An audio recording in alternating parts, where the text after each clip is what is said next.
Bismillahirrahmanirrahim. Assalamualaikum warahmatullahi wabarakatuh. Kami akan menjelaskan mengenai industri kecil menengah, mata kuliah higien industri kelas B, Fakultas Teknik Sipil dan Perencanaan, jurusan Teknik Lingkungan Universitas Islam Indonesia. Pada kelompok kami terdiri dari 5 anggota, yaitu Johar Salsabila, Muhammad Bambang Prayogi, Muhammad Abdi Arga, Bakti Prasetya, dan Anissa Nur Oktarina. Penjelasan pertama akan dijelaskan oleh saudara kita, yaitu Jauhar.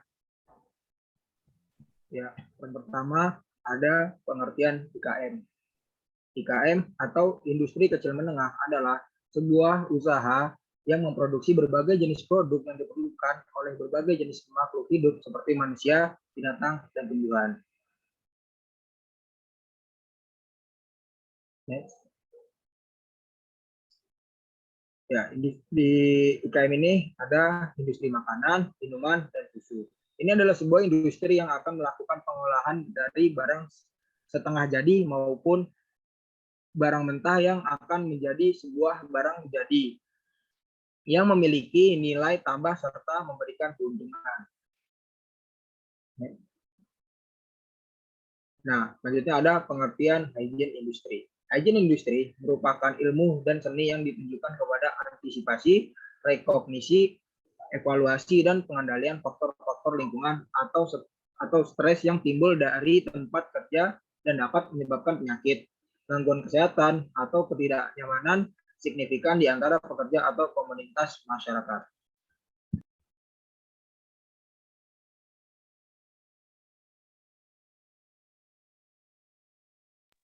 Next. Baik, selanjutnya akan dijelaskan oleh saudari Ano. Kemudian ada kasus kesalahan hygiene atau K3 dalam industri IKM. Kesalahan dalam K3 yang sering dilakukan pekerja ada 5, yaitu yang pertama, pekerja memiliki kebiasaan berasumsi atau mengira-ngira. Kedua, membiarkan kecelakaan kerja yang terjadi dan tidak melaporkan ke atasan. Ketiga, menggunakan peralatan kerja yang salah dan cara penggunaannya yang keliru. Keempat, pekerja tidak menggunakan alat pelindung diri saat bekerja atau APD. Dan yang terakhir, terburu-buru dalam menyelesaikan pekerjaannya. Oke. Kemudian ada kasus kebakaran pabrik kembang api di Tangerang. Dalam kasus ini terdapat sebanyak 23 orang meninggal dan terdapat puluhan lainnya luka-luka dalam terjadinya kebakaran kasus ini. Pabrik ini terletak pada Desa Blimbing RT 20 nomor 10, Tangerang, Banten, pada hari Kamis 26 bulan 10 pagi. Kebakaran ini diduga dipicu karena hubungan arus pendek listrik dalam pabrik tersebut. Terjadinya ledakan diduga karena api yang menyambar bahan-bahan kimia dalam pabrik tersebut.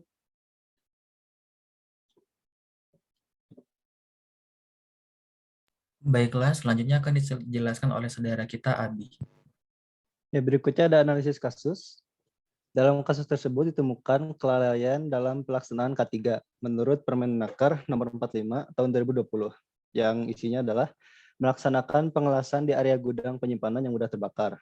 Kemudian ada lagi kasus tidak melakukan risk assessment, kurangnya pemantauan atau pengawasan sebelum atau selama pengelasan berlangsung, tidak membuat izin kerja sebelum melakukan pengelasan, kurangnya pelatihan untuk kontraktor mengenai prosedur keselamatan pengelasan, tidak adanya perencanaan tanggap darurat yang memadai, dan tidak tersedianya alat pemadam api yang strategis.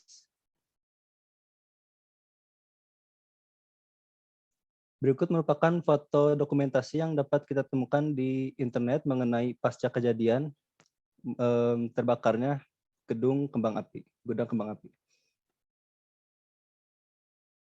Berikut adalah faktor bahaya yang dapat kita temukan. Ada faktor bahaya fisik. Di sana terdapat bahwa cahaya dalam pengelasan tidak menggunakan alat yang memadahi atau melindungi diri. Kemudian ada suhu yang tinggi serta percikan las yang tempatnya dekat dengan gudang memiliki faktor bahaya yang tinggi juga. Adapun faktor bahaya kimia, yaitu bahan baku seperti magnesium, natrium yang mudah terbakar dan juga berbahaya bagi tubuh manusia jika terus-menerus terhirup dan terjadi kontak langsung pada bahan tersebut. Ada juga gas dan asap dari elas yang berbahaya bagi pernapasan serta berbahaya bagi kulit. Kemudian ada bahaya dari ergonomik, Dalam melakukan pengelasan, mayoritas para pekerja akan menunduk secara terus-menerus, sehingga dapat berakibat pada postur tubuh seperti membungkuk. Kemudian ada juga dalam mengangkat bahan baku yang memiliki berat berlebih, masih menggunakan tenaga manusia, sehingga bisa mengakibatkan skoliosis pada para pekerja.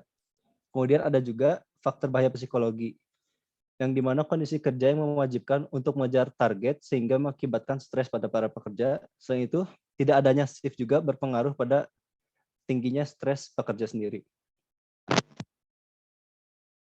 Penjelasan terakhir akan dijelaskan oleh saudara kita, Bekti. Selanjutnya yaitu pengendalian faktor bahaya.